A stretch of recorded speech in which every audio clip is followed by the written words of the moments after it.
to introduce today's speaker, Dr. Darcy Beer. Dr. Beer has been a physician at the Winnipeg's Children's Hospital Emergency Department since 2008. He also works in on Gomezwin Health Service in northern Manitoba. Dr. Beer has been the Manitoba lead for TREKK since 2011.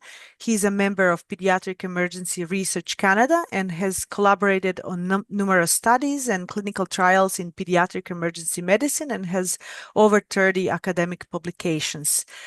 He teaches at the local and national level, and being from rural Manitoba, he has a soft spot for teaching in rural communities with TREKK.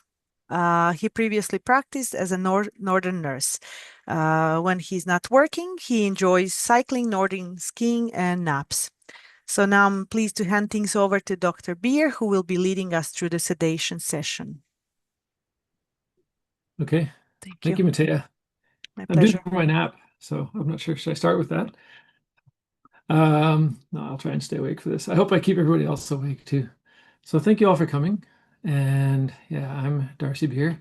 I see some names that are pretty familiar, so and new ones as well. So please accept my thank you for your coming, and I really appreciate joining me today. Hopefully this will be fun. I was trying to fiddle with something called Menti to ask my questions, and it's not uploading today. So I'm just going to be asking my basic questions on the PowerPoints here. So I don't expect people to answer. I know it's hard when there's, a bunch of other people on and screens turned off and so forth. So I don't really expect people to answer too many of my questions.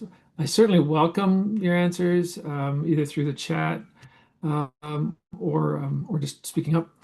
And but again, I won't wait around too long with the answers. And but just think about what you would do. Oops. Why are we frozen here again? So yeah, that's about it there. So no conflicts of interest, although I really like and have an interest in sedation. So here's some of the TREKK information. So TREKK is a non-industry funded body. So you can see here we get most of our grants from universities and other research institutes. We also have some funding from the Manitoba Métis Federation. So I have to say thank you to them. But no industry funding. So I think that's really important to make sure that people know that we're as objective as we can be and no undue influences. So a little bit of background on my sedation experiences. So I've been a peds emerg doc since 2008 and have been sedating in the ED since then. I began working with the pediatric sedation service in children's in 2011. And then I took over as the lead of that sedation service in 2019. I don't really track how many sedations I've done, but I would guesstimate a few thousand. And I'm involved in two sedation-related clinical trials, one that's finished and not published yet, and the other one that's actually just in the grant application process. So today we're going to talk about obviously sedation. We'll highlight the value of sedation in the ED and why I think it's important and very useful. And not just the ED, but this is not limited to there. You could certainly use it in other locations. We'll go through the whole process from before the beginning to after the end. And we'll figure out when is it appropriate in your setting, and some of the benefits and risks about that. And management of adverse events, that's of course a big one. And then we'll go into a little bit of a deeper dive into the evidence around some of the things below here. So, okay. So, quick definition. The process of administering sedatives or dissociative agents with or without analgesics. I'm just going to move my, this is blocking my screen a little bit there, the view. That allows the patient to tolerate unpleasant procedures, but they're still maintaining their cardiorespiratory function. They can maintain a patent airway and hopefully don't have any adverse effects. So what it is not a general anesthetic. It is not keeping the patient perfectly still. And we get this once in a while when there's a proceduralist who is, child has to be still, but if the child moves or flinches a little bit, they get upset with me and they say, the child is moving. And my response to them is simply, if the child has absolutely no response to any painful stimuli, they are not sedated, they are under general anesthetic. And that's not for me to do, that's for anesthesia. So if you need a child absolutely still, that's anesthesia's domain. Okay, some older stuff too. We do describe levels of sedation, minimal, moderate, deep, as you can see there, right down to GA. But it's actually not particularly relevant in most of the sedations that we do, because really we can't tell when they're laying there exactly how deep they are. Um, one of the scoring tools that we've abandoned, you were supposed to um, speak or touch the patient every 5 minutes to make sure they responded to you. But if you could speak to the patient, they could speak back to you. They're clearly not sedated enough to get a cast reduced, fracture reduced. So it is a distinct stage. It is not distinct stages. That's hard to say. And really, patients will fluctuate throughout the whole procedure. And we do, for sure, at times hit that general anesthetic state because, again, it's hard to titrate painful procedures and so forth. So the bottom line is that we really should have the ability not just to manage somebody who, well, we're going to do a little bit of a moderate sedation to fix um, this dislocation. No, we actually need to be prepared to manage a general anesthetic if we unintentionally end up in that state. A term that has been abandoned a long time ago, but we still hear it all the time, is conscious sedation, which is kind of, well, are they conscious or are they sedated? A light sedation, they could be partially conscious. But the criteria is that you can, again, respond to physical stimulation or verbal command, which an appropriate response, if you're able to respond verbally, if I'm pulling on your arm really, really hard and moving your bones back in place, that would be a very impolite word would be a verbal response in that case. So it's an obsolete term. Here's some of the things we do, right? So fractures, dislocation reductions, all this stuff. You can read it as well as I can. But things we don't think about too much, right? An exam under anesthesia. If it's going to be traumatic for a child to be examined, like a GU exam, and certainly for eye exams, right? Child has to be really still. And again, we also use it very commonly for imaging, which typically is a painless procedure. But if they need to be absolutely still for a prolonged period of time, and this is particularly an MRI, they can have scans up to 90 minutes. So you're not going to get a toddler to stay still that long.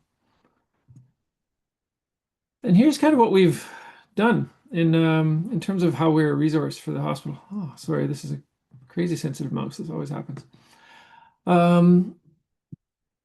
So we do a number of sedations, typically don't have the stats, but several a day at least. When I first moved here, these kids would arrive at, say, 8 p.m. with a terribly deformed arm. And as long as it wasn't a life and limb threatening thing, they would get put in a very crooked back slab, come back in the next morning, NPO at midnight a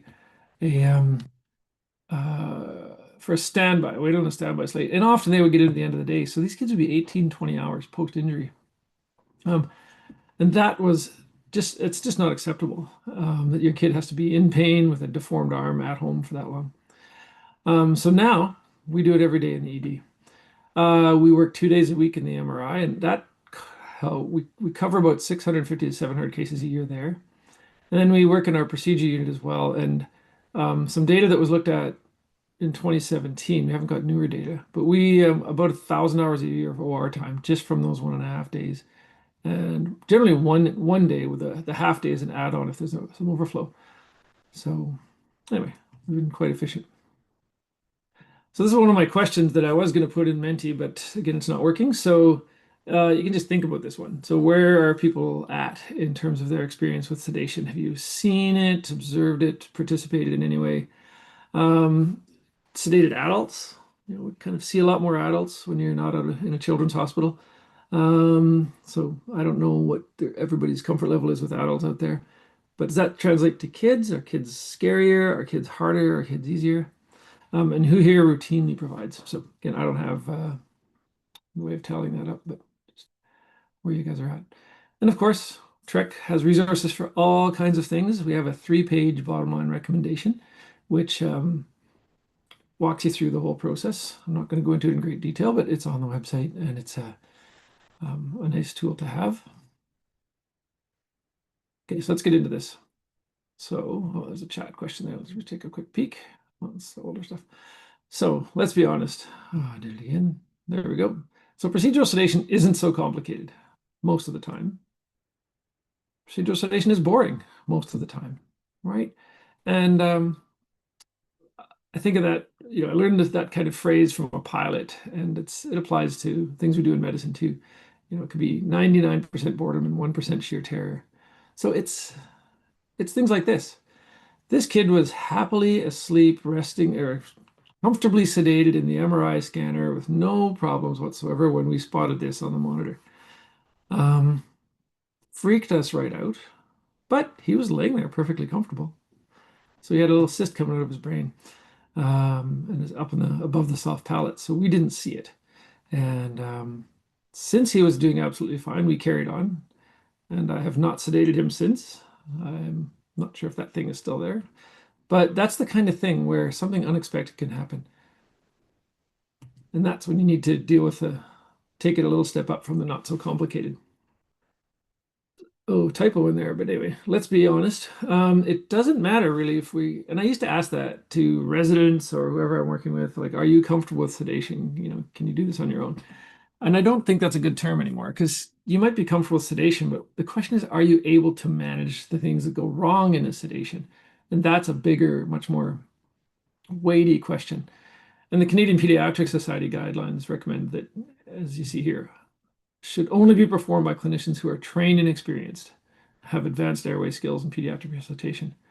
Um, and I want to say, before I go on any farther, too, is that this alone, attending this talk or reading the TREKK BLR is clearly not sufficient, right? Should have proper qualifications. The Pediatric Sedation Research Consortium has, or Society for Pediatric Sedation, sorry, both groups are the same, they just do different arms. They have a good sedation course, and certainly experience and mentorship is necessary. Here we are. That's the access to the training course if you want. And they go into it in a lot of detail. They also, that's not the course, this is the credentialing, but there is a course through them as well. And they go in detail through all the different requirements that you need to competently sedate. It includes things that we wouldn't think about, like how do you do a proper consent form? What kind of documentation do you need? What kind of documentation do you send the family home with? So forth. Okay, so let's go on to a course here. I mean, a case. So Marcus, 7-year-old kid, bounced off the trampoline. Trampolines are fine if there's only one kid on it, but they're ultra boring. So you always got to have 5 kids on it, and that way you can sustain injuries. That was sarcastic. So he's got this radius ulnar fracture. It's 20 degrees angulated. Seems like the skin's intact, neurovascular status is intact, and he's not injured anywhere else. And you're in, your pick your nearest ED, and that's where this kid is. A colleague who's reduced fractures before, and you feel like you can do this sedation. But what do we start with? What do we want to know, even before we get to talking to the family about sedation? So I'm not going to play any tricks, Marcus is healthy. I'll tell you if he's got something that develops, but I'm not going to be mean.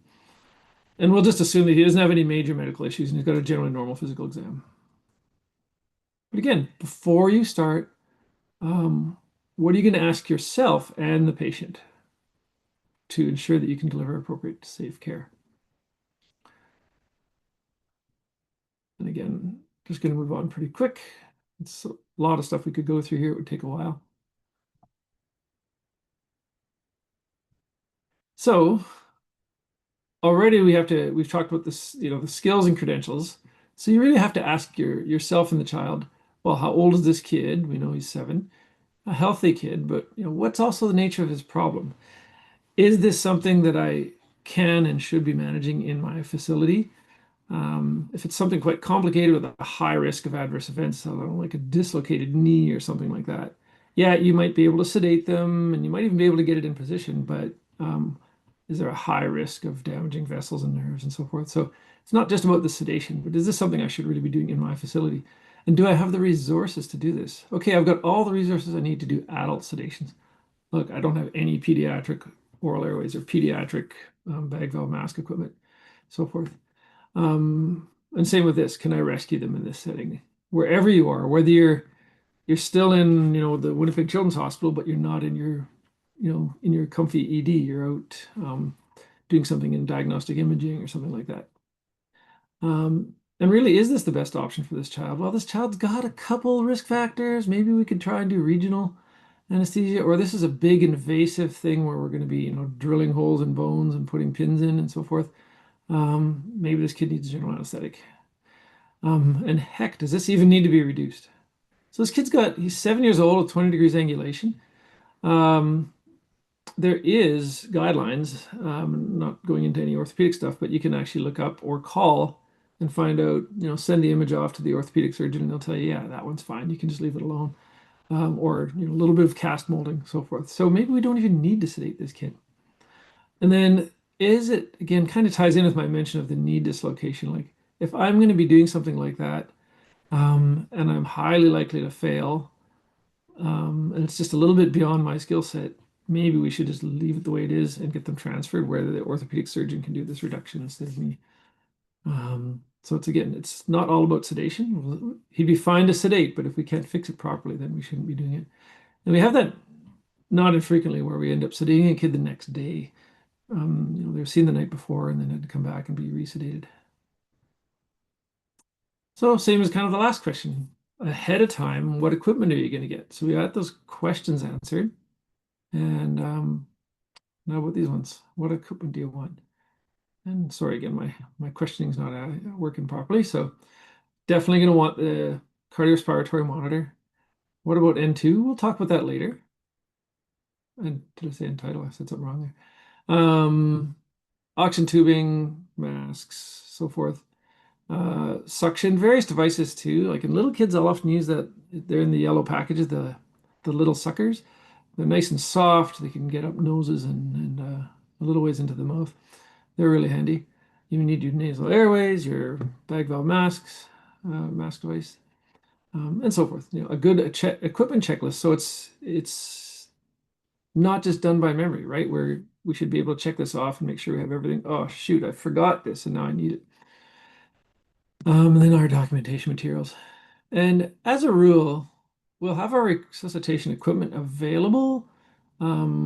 I don't know if any of my colleagues draw it up. A colleague that I used to work with would actually have all his intubation supplies and all his drugs prepped. I don't think most of us do that, but we make sure this stuff is on hand. But consider, okay, how big is this kid? What doses would I use? What size of tube would I need? And things like that. And then if you're going to be moving the kid, so we've sedated this kid in the MRI scanner, now we're moving him back to the ED. Well, you got to make sure you should at least have a monitor. I forgot to put that in here, but you should also have portable oxygen and suction. And even if you're in a place where, let's say you're using the large O2 tanks, what if you drain it? So make sure you have enough stuff to get through the procedure. So have a second tank available or a portable tank. And it also has to work, right? I've had that happen. We had a very close call a couple of years ago where our suction wasn't working in a bad case. And of course, if we don't assess our equipment often enough, or if we overlooked it one day, or some glitch happened, when we need it, we were in a crisis, and this patient almost arrested before they got things working. How to use it, make sure it's the right size. Again, if you're adult site primarily, it's a little bit easier. You can just say the same dose or the same size for almost anybody. Kids, all that weight-based stuff again. And then have a rescue plan. So this kid's got this and this and this risk factor. I mean, you should have a rescue plan for everything, ideally, but when he's got these additional risk factors, you should actually make sure you've got a well-formulated plan to get out of trouble. And I'm shameless about towels. I use a shoulder roll for everybody. You can adjust it, and it really helps. It's not just me. There's actually, I don't know if anybody listens to Peds Emerge Playbook. He's kind of doing it a bit less now, but he's a adult and Peds Emerge doc in California who, when he did a talk on this, he said, yeah, a shoulder roll is your most useful piece of equipment. And I agree with him. And for all the nerds out there, this is from Hitchhiker's Guide to the Galaxy, which do not watch the movie. It's horrible, but the books are hilarious. Okay, more questions. So I mentioned about getting a good history, but what what would be the really key questions? I don't want to go into every little minute detail, but what are the big things you want to know about these kids before you start sedating them? And again, I'm not going to sit on it for too long. Let's see if there's something in the chat there. Question about sedation and paramedics. Maybe we'll get to that later in the presentation if that's okay. Might have to remind me to bring it back to that. Okay, so but the high value questions we want. So in our history, well, has this kid had prior sedations and what was the outcome? Although you can't put all your trust in that. This kid physiologically might have changed substantially since his last sedation. He's taller, he's gained weight, he's had tonsillar hypertrophy, he's had a respiratory illness. So it's nice to know, but it's not definitive. When they last ate and what they ate, recent colds or even LRTIs. Snoring and OSA, it's a huge one, and so is weight and BMI. And we'll talk about that in a minute. Other lung disease. So most recommendations that I'm familiar with, it's about 60 weeks corrected gestational age before sedating a kid with chronic lung disease or sedating a premature infant. So basically about a year or more for some of those really, really early prems. We don't tend to deal with, in fact, we don't sedate kids under 6 months of age. So that population isn't really a concern for us. But those kids who've been on home O2 and they've been off the home O2 for 3 months, but they're still in that window of being just a little too young for a non-anesthesiologist sedation. And then the physical exam stuff. Nothing super complicated here, but again, the weight and the body habit is kind of tie in together. So, in most pre-sedation, well, there are pre-sedation records that you can look at and tick the boxes of what is their Mallampati score, what is their neck mobility, what is their cardiorespiratory examination status, and you tick the boxes. And again, it's a memory aid, so we don't have to think of everything and realize as we're sedating the kid that we've forgotten to assess something important. Here's our list that we use on our day unit, but notice that this one actually does not have a physical exam on it. They should have a physical, but the reason this is actually a pre-sedation thing before we book the patient in our unit. So this could be sent from Thompson, and we've even done it where you don't necessarily even have to have the vital signs on there, because if you're in Thompson and the kid's in Split Lake, we're not going to transfer the kid in just to do this kind of thing. So this form's a little bit different, but it just gives you an idea. We kind of look at the basics, the maybe risky stuff, and the stuff that we shouldn't be doing. This form has been changed slightly, by the way. So, okay, so you've assessed Marcus. He seems fine, but you ask the parents, and he says, yeah, he snores. Again, think about what you would do. I hope that it's number 4, because snoring alone doesn't tell us too much. So here I'd ask, well, does he always snore? And many, many parents will say, well, he only does it when he's overtired or he has a cold. So, okay, well, then I'm less concerned. Is it loud? I joke that, do the neighbors complain? Do they hear big pauses in his breathing with a loud recovery from that 15-second apnea? And is he actually diagnosed with obstructive sleep apnea? Or even do you guys as parents think he has sleep apnea? So these 3, well, it depends how ill he is. If he's a little nasal congested right now and he's not snoring at all, sometimes what we'll do is we'll actually give a little xylometazoline, like Otrivin, up the nose, about 15-20 minutes before we sedate them. That might be enough to clear a congested nose. Obviously, if he's had nasal trauma or anything like that that's made him permanently obstructed or partially obstructed, that's not a problem. That's something to be worried about. But again, these latter ones, this is where we'd have to think about it a little bit more. Still, if they snore, not too bad, no tonsil hypertrophy, maybe we can get away with that kiddo with good positioning. So some of that's a bit of a judgment call. But when we're getting down to full-on pauses or significant OSA, then we would be less likely to want to sedate them. Okay, so you're just getting ready to sedate, and all of a sudden your colleague is taken off, and they've gone for lunch.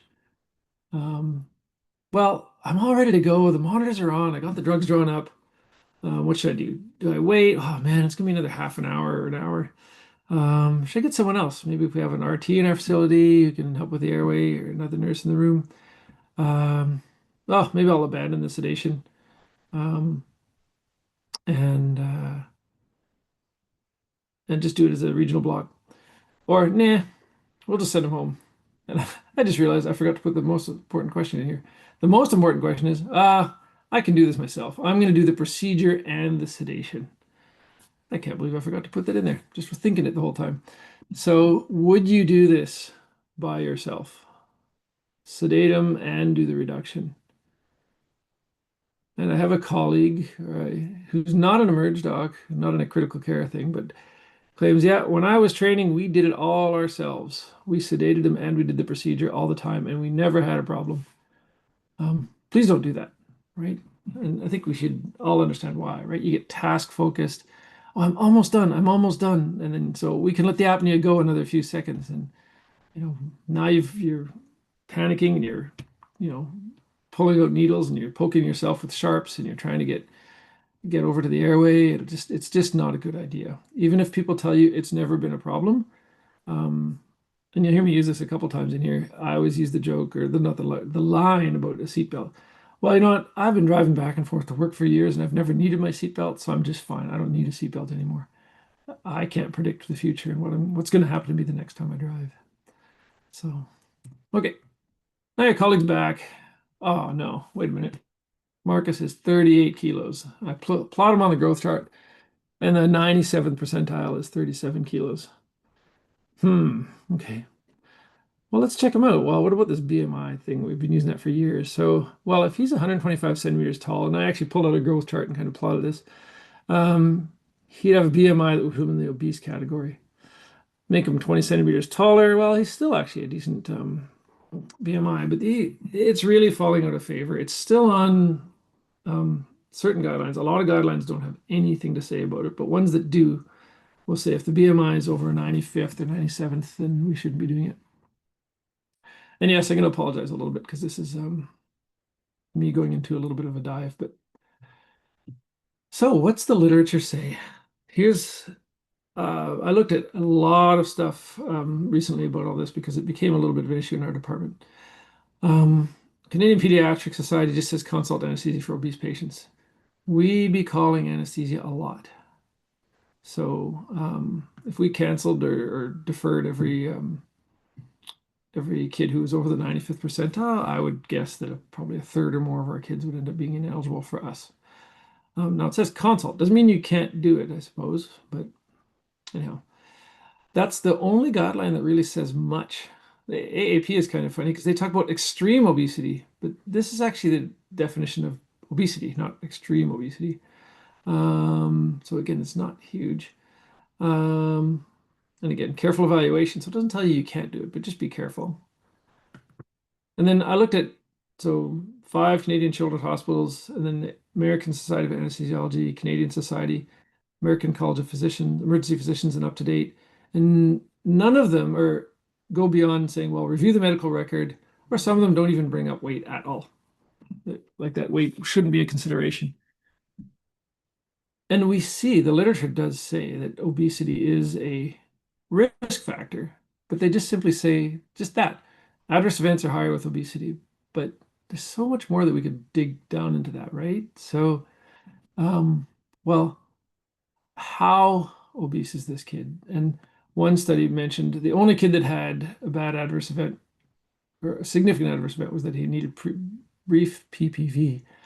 He was 22 kilograms above the 97th percentile. So those kind of kids who are plotting on that growth chart up in the height range. So that's a big jump. So we really need to finesse this a little bit. Well, how obese are they? Um, and what about comorbidities? We do know that OSA is more prevalent in obese kids. And here's what the number in the Pediatric Sedation Research Consortium data is. Yeah, obese kids had a rate, let's say, basically 4% versus 2%. So perhaps we don't know because nobody reports this. Is it the obese kids with OSA who are the risk factors? Maybe obese kids aren't such a problem.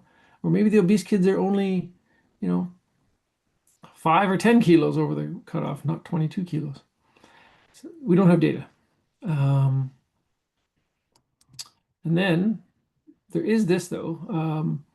This is that same publication as the one I mentioned on the previous page. There were increased adverse events, but I'm sorry, I should mention here, I think it was, they have a database where they record every sedation in a number of hospitals.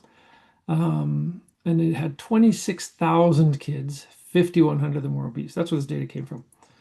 And they did notice a bit of an increase in adverse events, and really, what are we looking at and how do we define these? So, for instance, desaturation, many guidelines will say it's below 90% for 30 seconds or more, or below 90% with color change.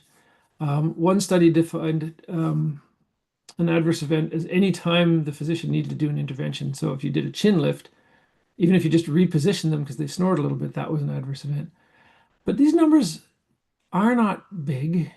They're not zero, but they're not massive. And also, a lot of these aren't particularly concerning.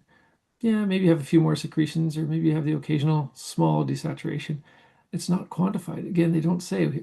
I would like to see desaturation that resulted in, some number that's more than just below 90 for 30 seconds. It's awkward stuff.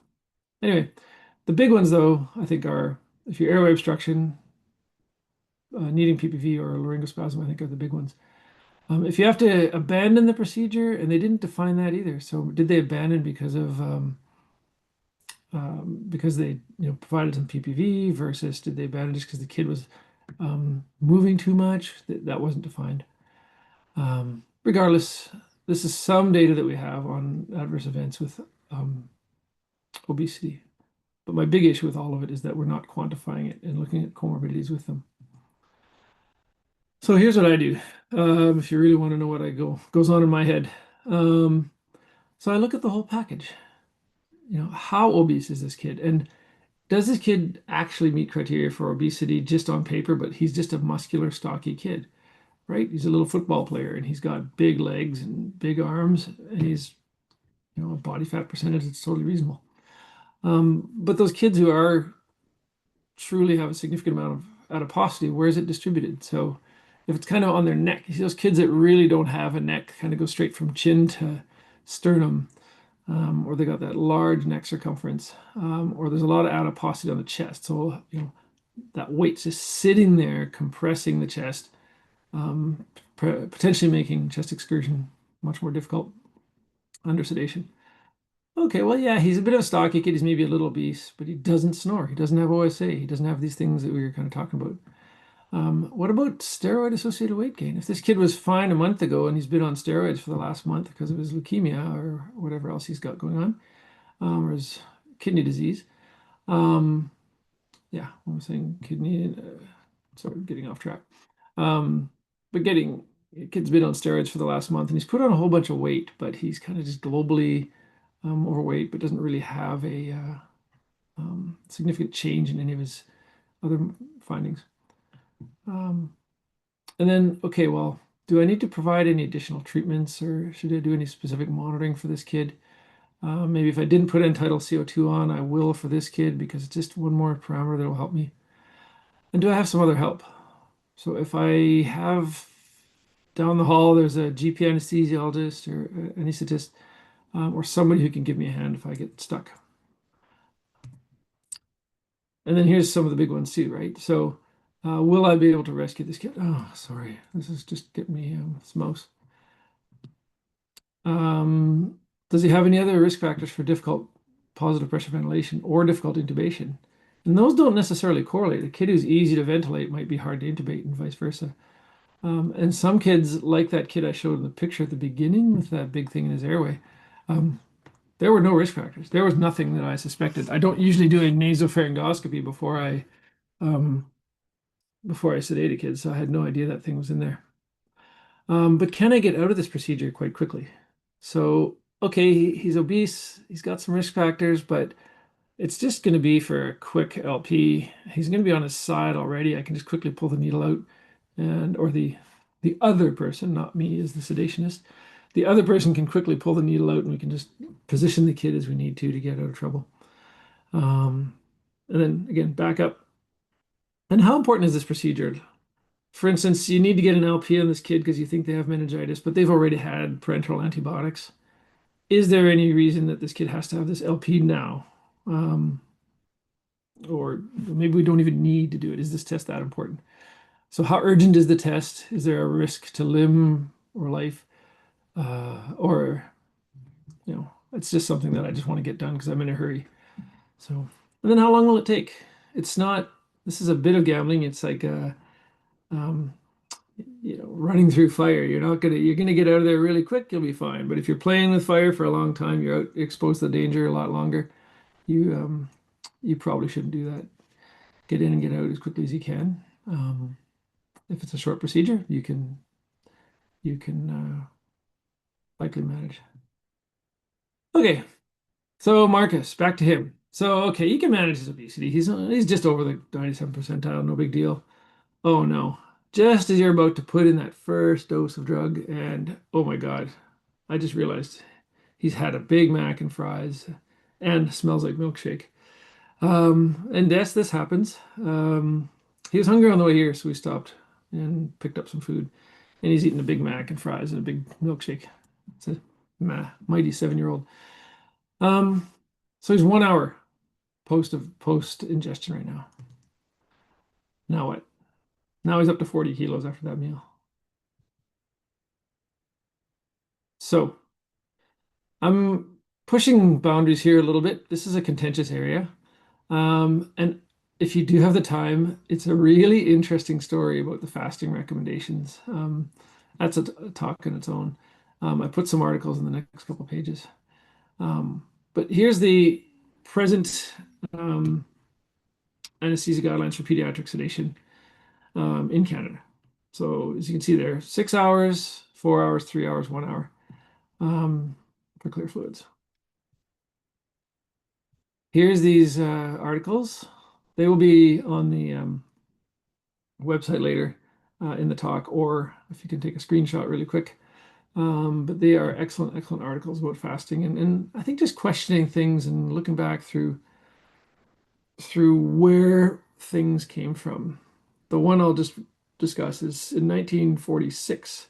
Some of the fasting guidelines were based on 44,000 pregnant women, and a number of them refluxed, and I think 6 of them died. But um, that was in 1946. They were pregnant. Their stomachs are not emptying very quickly. What anesthetics were we using at that time? How did we manage cases at that time? So that's just an example of some of the stuff that's really good history.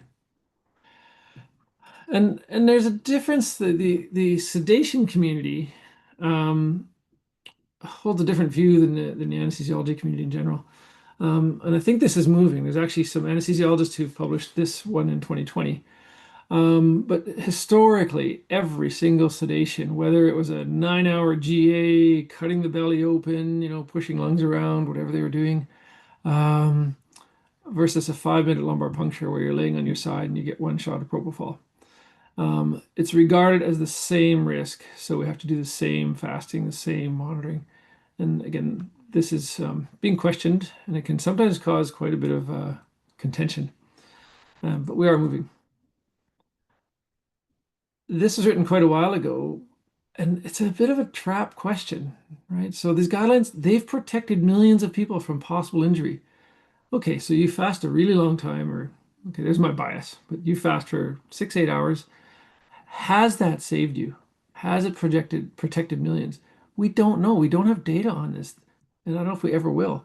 Maybe they would have been fine. Maybe if they had gone 4 hours for solid foods, maybe we would have just been fine. But now the standard is this, and it's really hard to question that standard. Um, and what about adverse events from the fasting itself?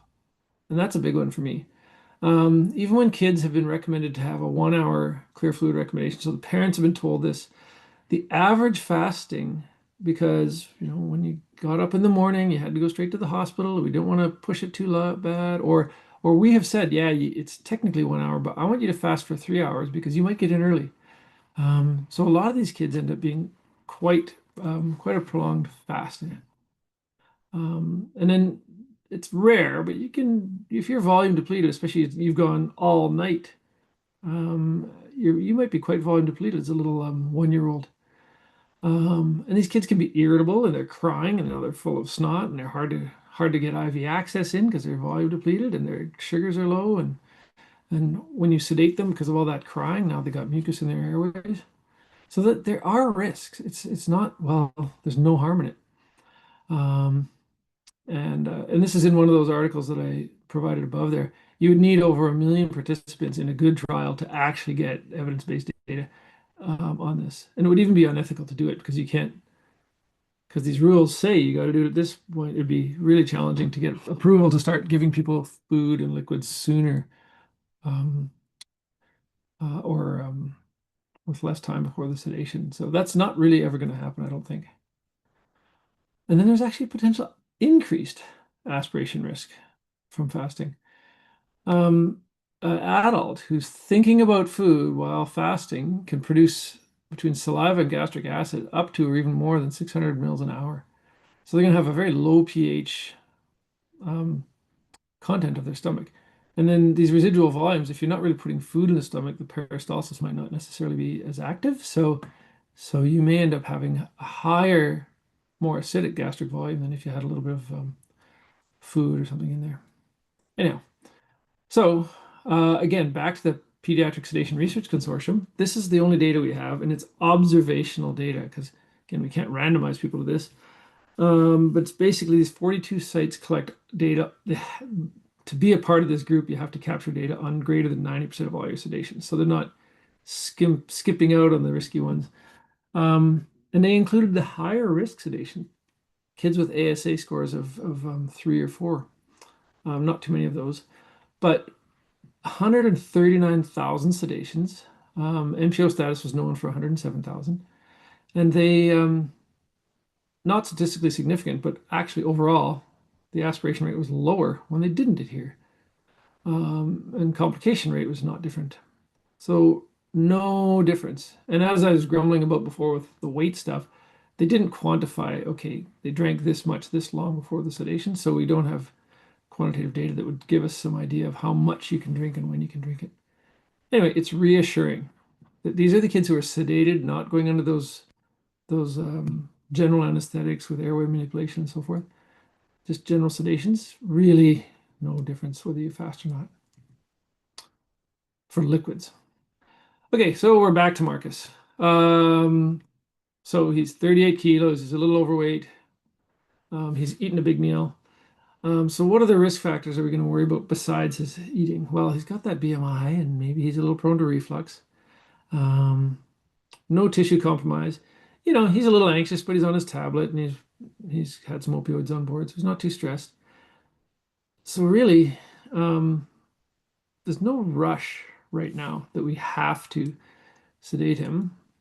I got ahead of myself a little bit, but this is in that same article I mentioned a few minutes ago about the reducing our fasting periods. And this is put together again in the anesthesia community of really if they have no risk factors, no significant eating issues, don't delay it based on fasting time. I won't go through it all in detail, but it's a good decision tool. But okay, so we've got Marcus. Again, we've got those risk factors. Right now, he's an hour out, 2 hours, 3, 4, 6, 8.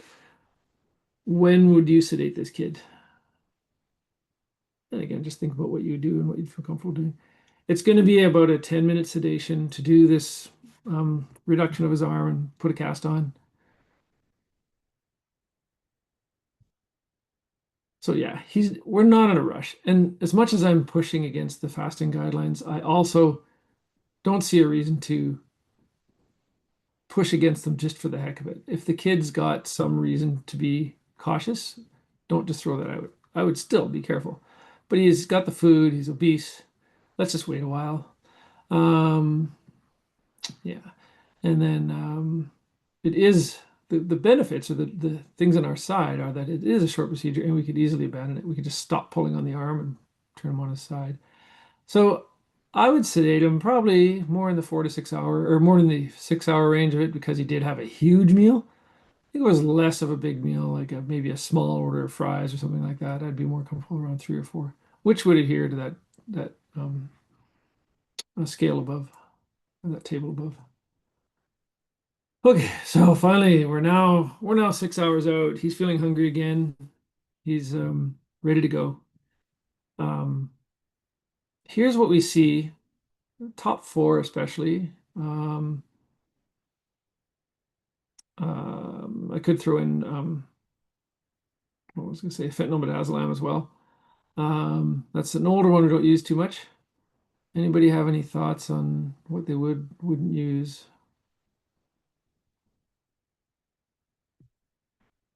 Like I said, I'm not going to wait too long, but so it's really what you know, what you're familiar with, what you feel like you can manage. I don't use midazolam at all for sedations anymore.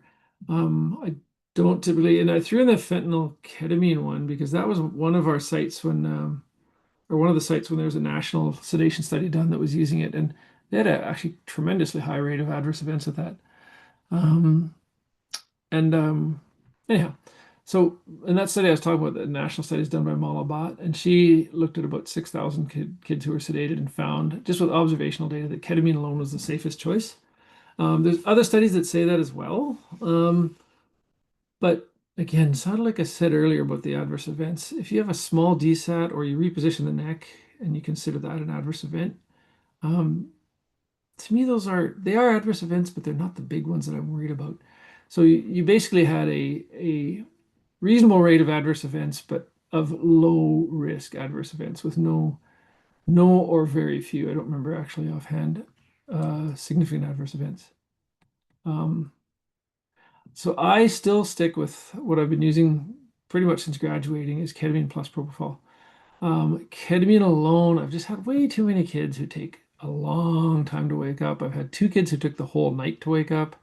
Um, you know, older kids tend to have more emergence reactions. So try and quiet the room and so forth. And vomiting is an issue. And in that study of Molabats, 45% were treated with ondansetron ahead of time. So, and I would certainly recommend that because if you vomit while you're unconscious, a lot more risk. So I don't really go too much out of that range. I think for this and a lot of other things I do, I have my standard bundle that works. It's safe within reason. So I tend to just use ketamine and propofol. It depends. The other reason I like propofol, of course, is using ketamine for a quick CT scan or even for an MRI. Um, it's going to be again a longer awakening time and stuff. So we almost never use ketamine for imaging. But yes, ketamine is an excellent analgesic, and it will do the two things for you. It'll be an analgesic and a sedative. And the airway risk is very low. Even though we've traditionally been taught that the aspiration risk is quite high because you increase your secretion production with ketamine. Again, one of those that Sedation Consortium did a study of, I believe, 124,000 kids, and ketamine actually had the lowest rate of laryngospasm, about 4 per thousand versus 8 per thousand for propofol. One catch is there's different drug concentrations available, so make sure you know what you have. So, and then we can use it in all different routes, although I really would discourage using PO or IM. Those can last a long time. And it's hard to get dosing right, and it's just awkward. So, and I don't write down dosing generally because I know my propofol and ketamine doses because I use it a lot, but any drug that I have to think about the dose, I don't think that's safe. I think we have easy access to dosing information. Don't memorize doses. Once they've stuck in your head because you've done it so much, then you're fine. Okay, propofol.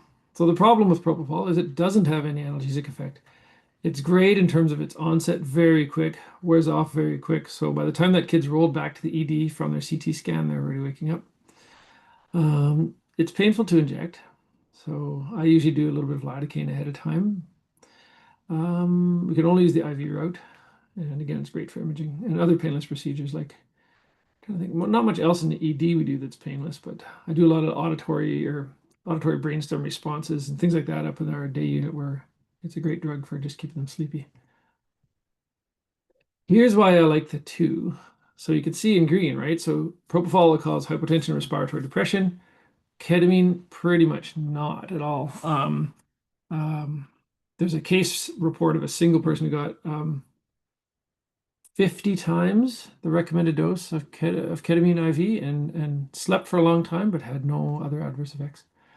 Um, and again, propofol's got all those nice features, but it doesn't have analgesic effects. So that's where ketamine's great. You can use it in a lower dose. Ketamine, as I said, 45% in that study got ondansetron to stop them from vomiting. But hey, if you give propofol, it's antiemetic. And both of them are actually also anticonvulsant. All right, so that's kind of my argument for the mix, but the practice is going more and more towards ketamine alone. And particularly if you're less comfortable with using these agents, ketamine alone is I think a little bit, um, I don't want to say safer, but a little bit more easy to use. Dexmedetomidine, this one, you actually look like you're sleeping. Um, Thought to have almost no real respiratory effects. Can have some cardiac effects, bradycardia and hypotension, but it's slow. So you got to give it well ahead of time. We can use it intranasally, which is really handy, except, and even though the literature says it takes 10 to 20 minutes to work through the intranasal route, it appears to me that it works faster than that. I would say twice as fast, 5 to 10 minutes, but I haven't got enough experience to say confidently about that. But very stable, so quite safe. Unfortunately, we can't access it. In the ED, I'm not allowed to have it, but when I'm sedating, I'm considered an intensivist, so I'm allowed to use it in the sedation area. So I did put the dosing on here just because it's maybe not as readily available, but it should be pretty much in any drug guide. Yeah. Okay, so finally, you got to Marcus, and sticking my time here, still got about 20 minutes. Um, So again, 1.5 milligrams per kilogram, which is what's now kind of considered the recommended dose. Got his ondansetron ahead of time.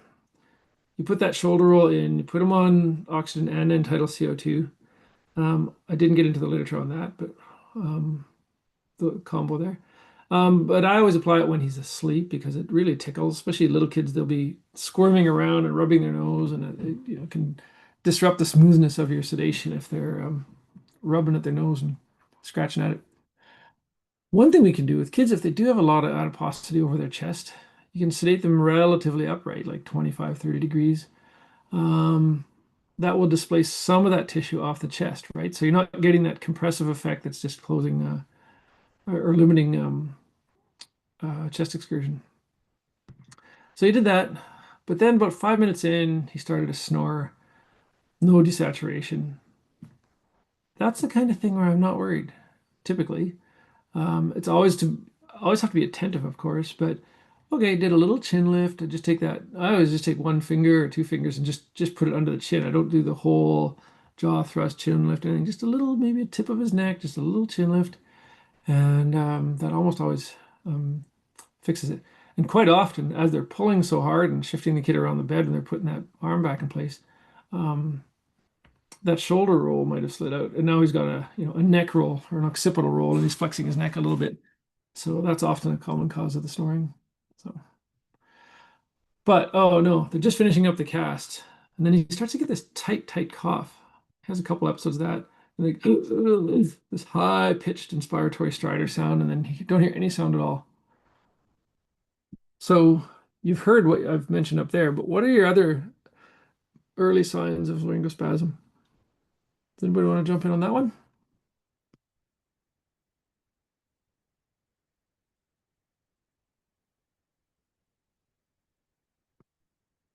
I think, oh, sorry, I'm just looking at the messages here.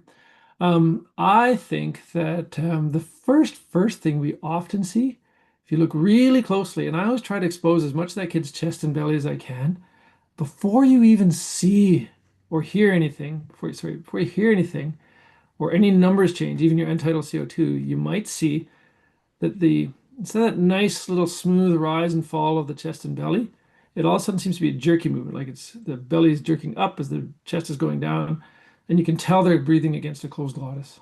Um, and you can see that before you hear anything. And end tidal is very quick, but it's especially in our MRI department, that CO2 has to travel about 5 meters maybe, I don't know, maybe 3 meters up the tubing before it actually registers in the machine. So it's not instantaneous either. It's, I would guess, about 15, 20 seconds at least. So, so that rocking movement of the chest and abdomen, I think, is one of the first signs. Then, yeah, you'll see they're potentially having that tight, tight cough or just a high-pitched inspiratory sound. You lose your end tidal waveform. And of course, the first thing we always do is we blame the equipment, right? Oh, we don't have that end tidal. It must be that it's plugged with mucus or it disconnected or something like that. It's like, no, when the equipment stops working, look at the patient and check the equipment later if the patient's fine. So what do you do? How do we manage a laryngospasm? And this one's going on now. Like, whoa, man, we're at like 25, 30 seconds. And he's still kind of in this, got something going on. So some of it's pretty straightforward, right? We'd still do start with a head tilt, chin lift, turn up your oxygen a little bit, reposition a little bit. Um, as a rule, unless he's full of secretions, now maybe he does, maybe he has had a big reflux. Maybe there's burger in his throat now. Um, but as a rule, if I don't suspect there's a lot of secretions there, I'm not going to try and suction because you're just irritating and fiddling around in that area and potentially um, provoking more laryngospasm. And then there are some other steps. One of the steps I would do before going to more aggressive steps is something called the laryngospasm release maneuver. So you can see where this guy's finger is. And this was playing for me last night. It's only 20 or 30 seconds long here. Hopefully you have audio. Is it showing or did it pop up as a new screen? I think you got it, right? Laryngospasm, a common complication after extubation, can be treated by the Larsen maneuver. To perform the maneuver, first locate the laryngospasm notch behind the lobule of the pinna of each ear, anterior to the mastoid process of the temporal bone, and posterior to the ascending ramus of the mandible. Press the middle finger firmly on the notch in a cephalid direction. Some degree of jaw thrust may also be applied. There. So very quick. Yeah, they call it the Larsen maneuver. But yeah, laryngospasm release maneuver. I've used it as far as I can remember about 3 times with success. In 14 years, I haven't had to do anything deeper than that. But um, what we would do next is basically we'd move on to give them more sedation. And this is where you're getting into a little bit of risky zone. We're not in that operating room setting, and it might be an area like in the MRI scanner where you can't bring all the equipment in and stuff. But deepen the sedation, cause them to relax more. Sometimes it's when they're emerging from sedation is that they can have this. And then the final thing would be, paralyzing and intubating. But I've never had to go beyond this. Had the good fortune so far. The other thing I'll do while I'm doing this is I will put them on their side because if there is something sitting on their cords, then maybe we can get that out of there. But I don't like to just go in and blindly suction. Okay, so I'll finish up last thing with Marcus. Then I'll get to some of the questions that I've seen there in the chat. So Marcus he recovered. That laryngospasm release maneuver worked. We're now 10 minutes post the laryngospasm. How long do we keep him? He's hungry again. He was saying that before he went to sleep. He wants to go to Dairy Queen now. So we use the PAD score. There's a bazillion different scores out there. Some of them though kind of require a lot more specific information like blood pressure within 20% of pre-sedation levels and stuff. How many people do the math on that? Mean arterial pressures and so forth. But really what the PAD score uses, and especially if it's a sedation where it's not quite so deep and complicated, is these 6 variables and you get 2 points, max 2 points for each of them. And by the time you're at 11 or 12, you're considered suitable for discharge. Although at our center, they still make us watch the kids for 30 minutes. My argument is if you're fully awake at 10 or 15 minutes, you're not going to go back to a PAD score of 1 in the next few minutes. So I'm advocating to get this down to 15 minutes. But anyhow, that's a different story. But I don't like monitoring them too long because we're a busy place.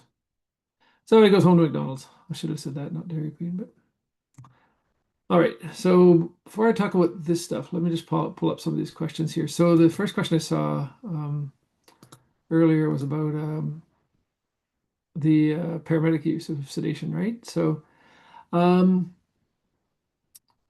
I haven't looked at any literature. I think I've seen like articles, like titles and stuff in journals and stuff about sedation in the field of paramedics. But I think if you can, it's the same skill, maybe in a different setting. But if you have the credentials, you have the abilities, you have the proper equipment to manage not just the standard sedation, but the complicated sedation with problems.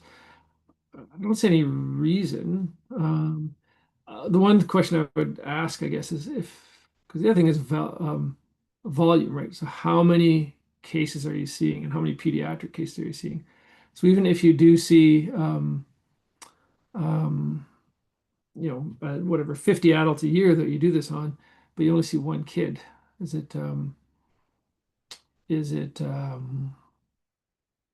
would you feel safe doing it once a year in a kid?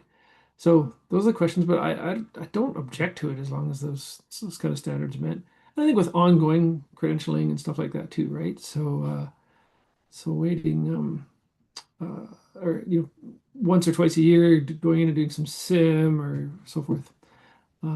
Okay. And then yeah, the question about going on early sedation. So yeah, and Ellen, you've asked about higher BMI patients. They don't really necessarily do much different than the ER. And in fact, we have general anesthesia days in the MRI suite, and the kids that are too high risk for us go to anesthesia and they're done in the OR there, or in the MRI suite by anesthesia. And they generally don't do anything different. It's just that they do prepare for more complications. Like actually, I haven't been in there, but I would anticipate that the anesthesia machine's ready to go. They've got drugs drawn up. They've got tube sizes picked.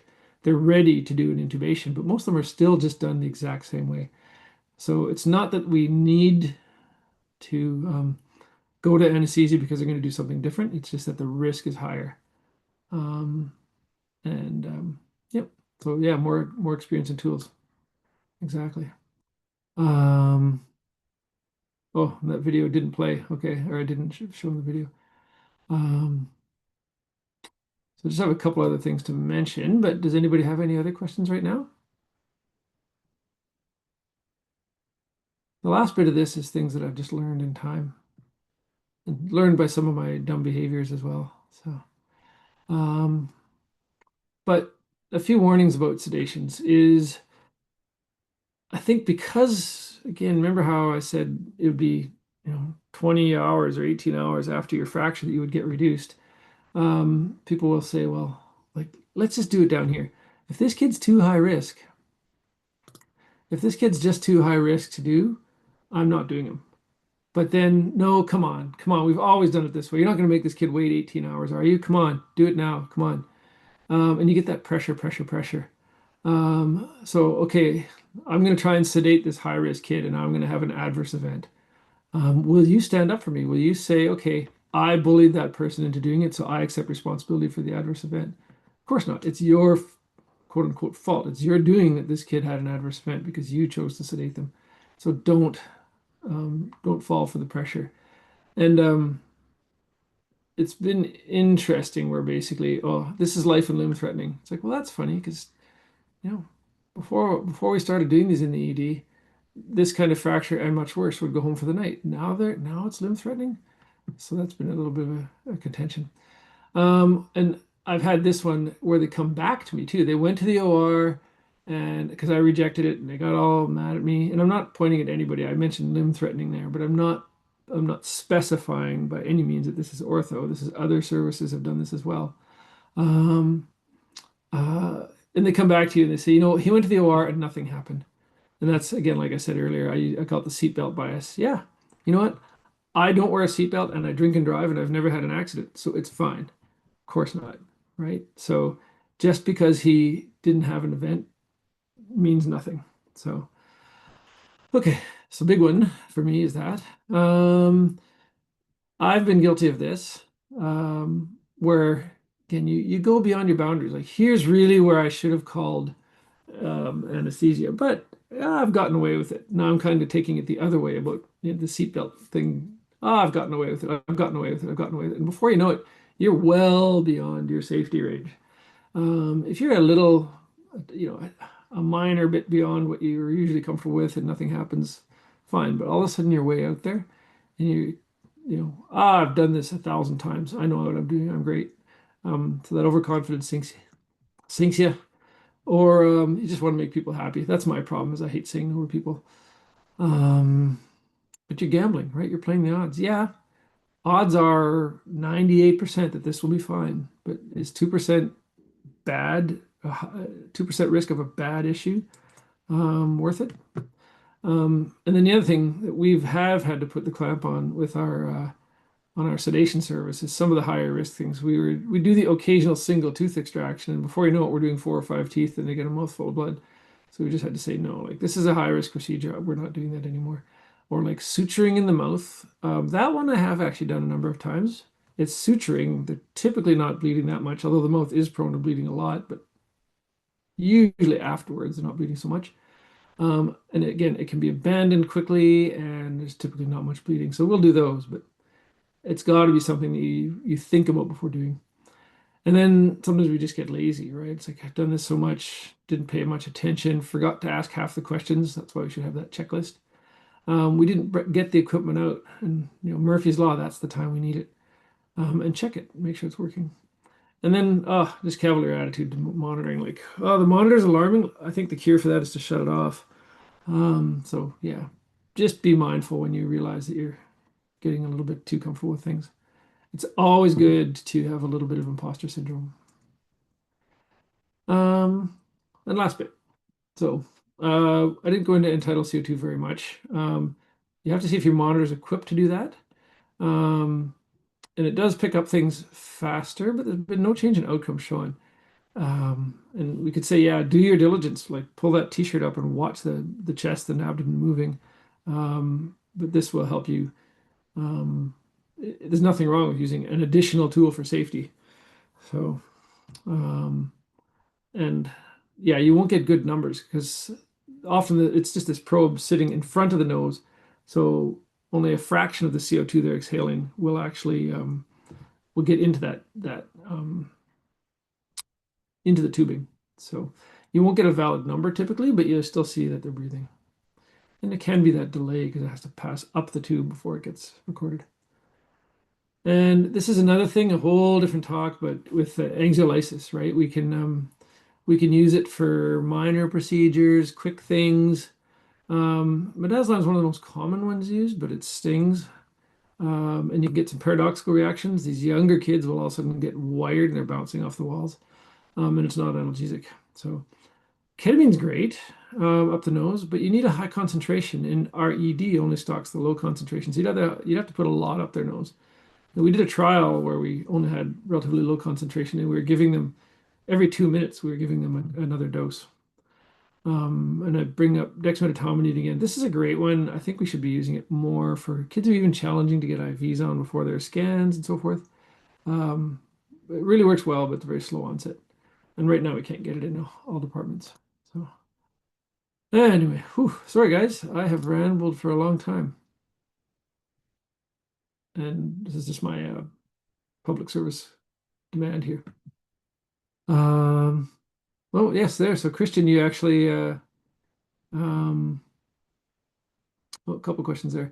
Yeah, so I think we just kind of addressed that a little bit. Yeah, a lot of kids we can manage just with oral pain management. For instance, if we have a higher risk kid who has a not so bad fracture, then we tend to use an opioid by IV or intranasal, whatever route, and they'll just do some molding on the cast. So it's sore, but yeah, they can reduce the fraction just by molding the cast, putting some pressure in the counter direction to keep the fracture in position.